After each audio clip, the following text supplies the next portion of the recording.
तो जो कहानी मैं आपको सुनाना चाह रहा हूँ एक रियल कहानी है, और मेरी सबसे बड़ी चिंता अपने बच्चों को लेकर, आपको लेकर वही रहती है। मैं जब भी कोई कहानी सुनाता हूँ, नाम, जगह, वो सब बदल देता हूँ ताकि किसी की प्राइवेसी पर हमला ना हो। सबकी राइट टू प्राइवेसी है ना। एक बच्चा था जिसको मैं जानता हूँ, बचपन से जानता हूँ, बहुत ही जबरदस्त आर्टिस्टिक बच्चा, म्यूजिक का उस्ताद। उसके घर में लगभग सब लोग म्यूजिक के उस्ताद थे। इंस्ट्रूमेंटल म्यूजिक, वोकल म्यूजिक, हर चीज में अच्छा, पढ़ने में भी ठीक, बढ़िया। और जब हम स्कूल में थे, वो मेरी क्लास में तो नहीं था, थोड़ा सा अलग क्लास में था, पर स्कूल में बहुत पॉपुलर था, being into music. I was in debating, he was into music.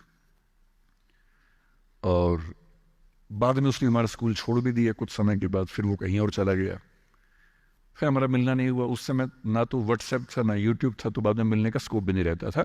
जो एक बार चला गया वो चला ही जाता था उस समय। अब तो बच्चे जिंदगी भर दोस्त रहते हैं।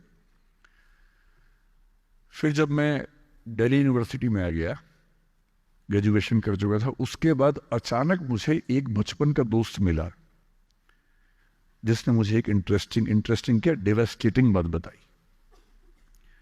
तो बात चल रही थी कि स्कूल के दोस्त कहाँ कहाँ हैं, क्या कर रहे हैं। तो बातों बातों में उसका जिक्र भी आया। तो मैंने बड़ी उम्मीद से पूछा, मैंने कहा वो तो बॉम्बे चला गया होगा, फिल्म इंडस्ट्री में चला गया होगा। तो मेरे दोस्त ने पूछा कि तुम्हें नहीं पता उसके बारे में? मैंने कहा नहीं। उसने कहा यार वो जेल में है, and he was one of the most creative students of our school. मैंने कहा जेल में क्यों है? बोले सच में नहीं पता। मैंने कहा सच में नहीं पता मुझे। बोले वो ग्रेजुएशन करने के लिए जब गया तो पता नहीं क्या हुआ, उसकी थोड़ी संगति खराब हो गई।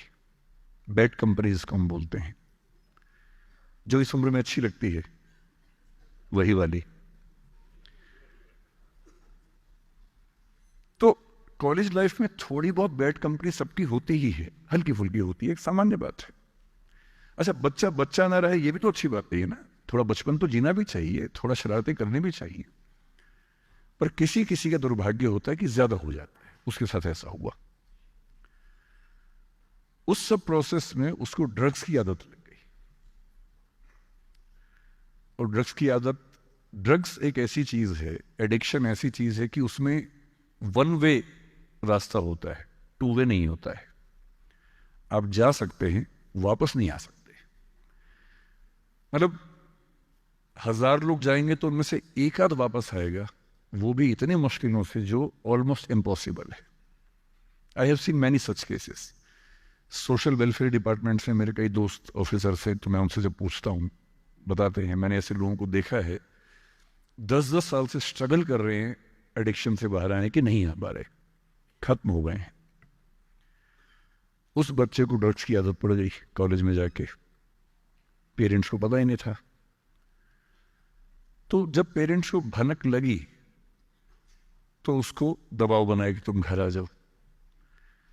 अब वो जिस कंपनी में था, दोस्तों वाली कंपनी में, वहां अब ड्रग्स तो बहुत महंगे होते थे, पैसे घर से बहुत कम आते थे, जितने पैसे एक मिडिल क्लास फैमिली दे सकती है। अब वो घर से ज्यादा पैसे मांगने लगा, पैसे मिलते नहीं थे। उसको अपने ही घर के लोगों पर गुस्सा आने लगा।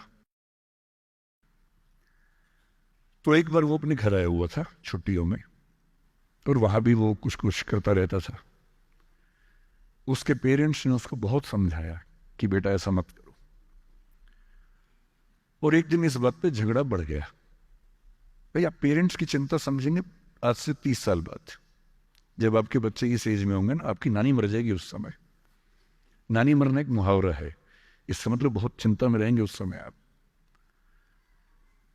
और उस दिन पता नहीं क्या हुआ, एक झगड़ा हुआ, क्योंकि जो एडिक्शन के शिकार हैं उनका दिमाग उनके कंट्रोल में नहीं होता है। यहां तक कि जो ड्रिंक करते हैं, ड्रिंक एक लेवल से ज्यादा कर लें तो दिमाग कंट्रोल से बाहर निकलने लगता है। ड्रग्स में तो ये एलिमेंट बहुत ज्यादा होता है। और आधी रात को उसने क्या किया, उसने अपनी फैमिली के 5 लोगों का मर्डर कर दिया। मर्डर। उसने खाने में जहर मिलाया, लगभग सब लोग उससे मर गए। एक मेंबर नहीं मरा क्योंकि उसने खाना खाया नहीं उस दिन, तो उसको उसने अलग से मारा। और ये बात है जब उसकी उम्र लगभग 17-18 साल की थी या 19 के आसपास रहा होगा। उसके बाद वो जेल गया। मेरी सबसे बड़ी चिंता ये होती है बच्चों को लेकर कि किसी भी गलती से वो ड्रग्स में ना चले जाएं। आप सबसे रिक्वेस्ट कर रहा हूं हाथ जोड़ के, कुछ भी कर लेना, ये मत करना। बदमाशी करो, शरारत करो, थोड़ा इश्क विश्क होगा करो, कोई दिक्कत नहीं।